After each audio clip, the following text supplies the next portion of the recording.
In this video, I'm going to break down the exact process we use in order to help unknown players from being overlooked to securing real professional trials at clubs. And I know a lot of you watching this have big dreams of playing pro, getting their contract and playing in front of big crowds. But you probably feel stuck in the loop of being an average footballer, not at a great level of football, never being scouted by the people you want to be scouted by, and never truly progressing. You continue to wait for someone to discover you, you even DM and email clubs, but nothing happens. And whilst this is happening, time is going by and you start to wonder if it's too late for you. But instead of all of that, imagine waking up to the one message that changes your life.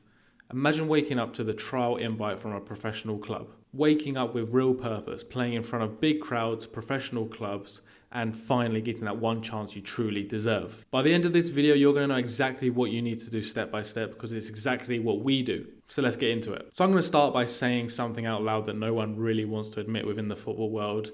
And the truth is that a lot of players will never get signed. But it's not because they're not good enough. It's just because they're going at it in the wrong way. See, talent isn't enough. Having an amazing highlights video isn't enough. Posting your highlights on socials and hoping someone will look at it isn't enough. Here's the reality, right? Clubs don't sign random players. There's purpose behind every single trialist that is invited to a professional club.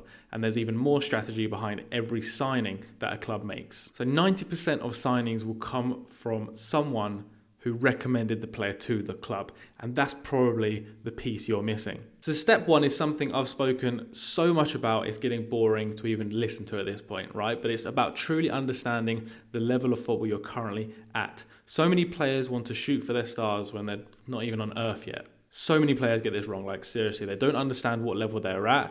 Therefore, they do not understand what their next level should be. Of course, you should always have the end picture in the back of your mind, right? Your ultimate goal. You want to be in the Premier League, fine, that's a fantastic end goal to have. But is it a realistic next step in your career? Probably not. So take a look at where you're currently playing and then go up the leagues in 2 to 3 divisions. A jump bigger than that would be unrealistic. You're probably just not at that standard quite yet. And even if you do succeed at a trial 4 divisions above where you're currently playing, the likelihood of you getting any minutes off the bench is very, very slim. And at this stage of your career, the last thing you want is to be on the bench all season long. So if you're at your local club that's purely Sunday league, amateur, the next step would probably be a low-level semi-professional club. If you're at a low semi-pro club, then you can shoot a few divisions higher, which would be a mid semi-pro club. I'm not going to go through every single small tier, as I think you're starting to get the picture. And if you're starting from zero without a club at all, just contact your local club. They're probably not at a very good level, so it's not going to be difficult to contact them, and they're probably going to be happy to host you for a trial. Step 2 is about your player profile, and this step is so important. So to break it down to the most basic format, your profile can consist of a player CV and a highlights reel. To begin with, let's go over the CV. So this needs to be short, simple, straight to the point. The clubs need to get a strong understanding of what they can expect from you on and off the pitch from your CV. They don't care about your sobby, long life story, and I don't care if that sounds harsh, right? That's not what they're here for. They want to know how good you are, what experience you've got, what positions you are, what passports you've got, and they're trying to get an understanding if you can actually make a positive impact on the club or not. And the exact same mindset needs to go into your highlights video.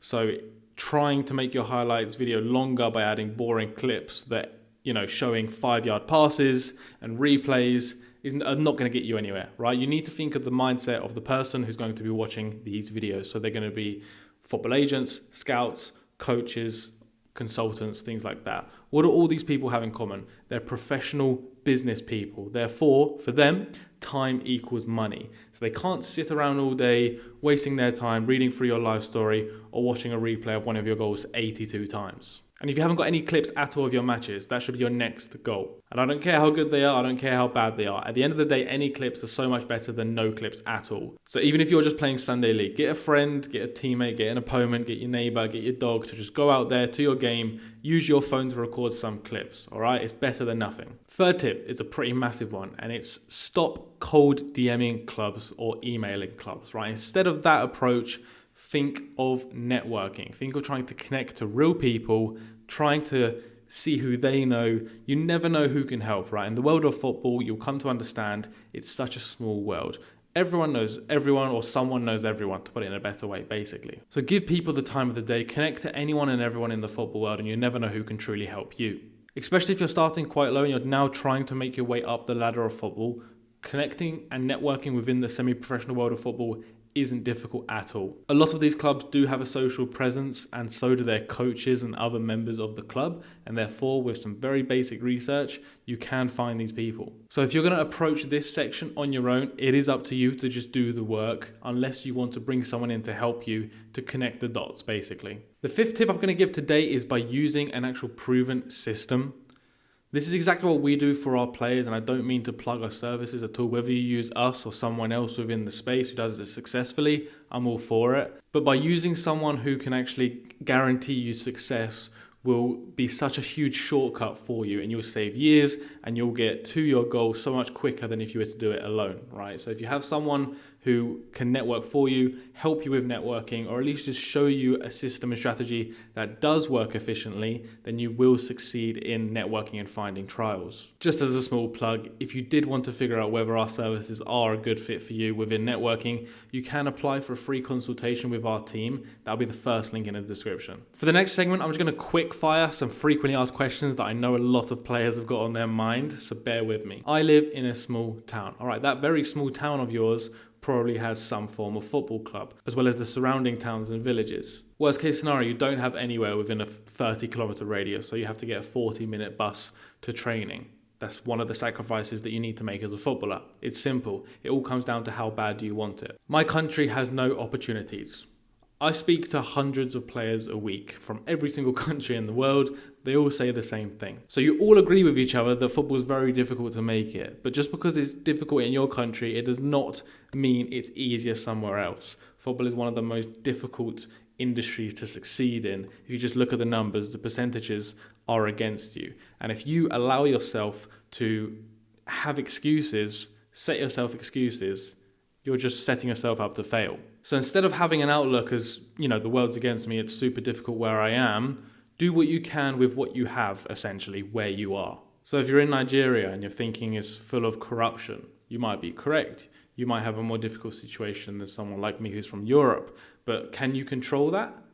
Are you going to whine about it, or are you going to do what you can in your specific scenario? I'm 22, 23, 24 years old and not played professionally yet. Am I too old to make it pro? No, you're definitely not old. If you do it with a good strategy, you can definitely make your way through the ladders of football relatively quickly. If you do have any other questions, pop them in the comments below and I'll be happy to help further. So I'm going to end the video on this note. Most players don't fail because they're bad players. They fail because no one has taught them how to succeed. So here's what I want you to do. If there's anything to take from this video, it's this. Start taking your dream more seriously. Stop hoping for something to happen. Take control of your future and actually do something about it. Build your CV. Record your highlights.